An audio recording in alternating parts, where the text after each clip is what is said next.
My wife and I picked up this lawnmower at the beginning of summer. We got it from a guy that had used it.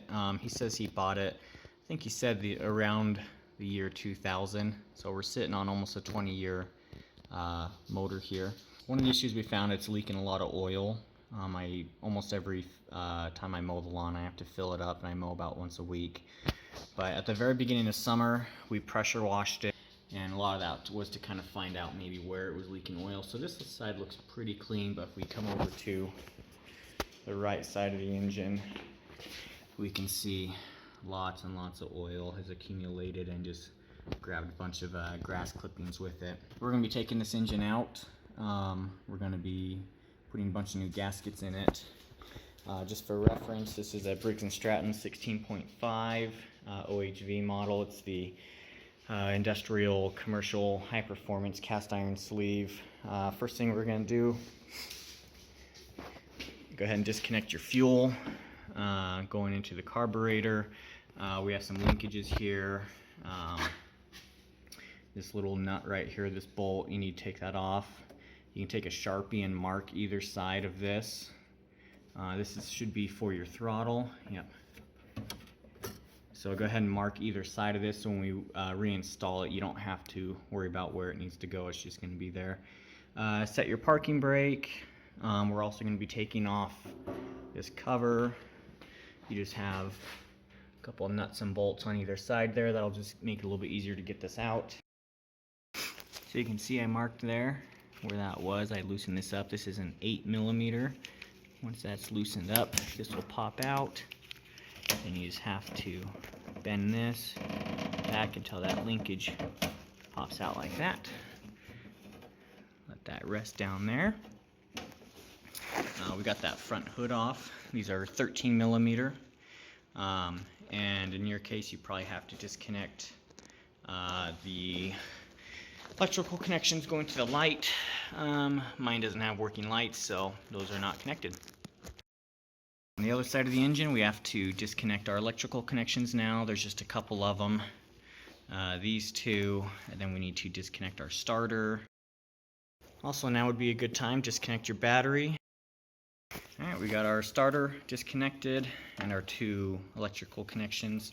You don't have to worry about labeling these. They have proprietary connections. They can only go on one way and on the certain connections. Okay, next we have to pull off the stacked pulley. That, of course, is the two pulley systems that your belts connect into. The best way to get this is going to be with impact air tools, and in my case it was a 5/8. So there's a little axis hole underneath there. You can see where that stacked pulley is. Just reach up there with an air tool. If you don't have air tools, you could do this by just grabbing a 5/8 ratchet and having someone else hold the pulley as you turn, but it's in there pretty tight, and in my case there's a bunch of grime and debris up in there. So next up, we're going to be going after the engine mounts. Engine mounts are next. There are 4 of them. On the bottom side, they are 13mm, so there's one right there. Here's one right there.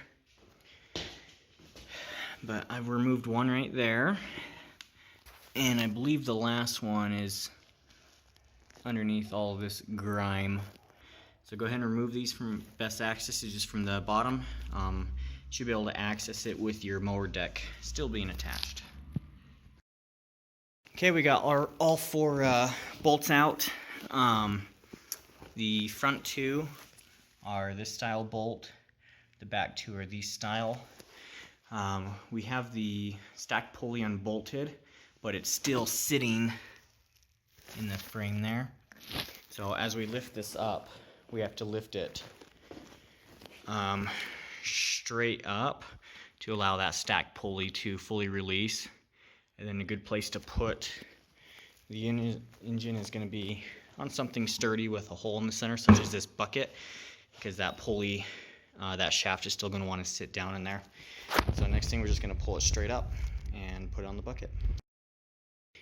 Here we've got the engine out. It was pretty easy to pull out, and it was not as heavy as I was expecting.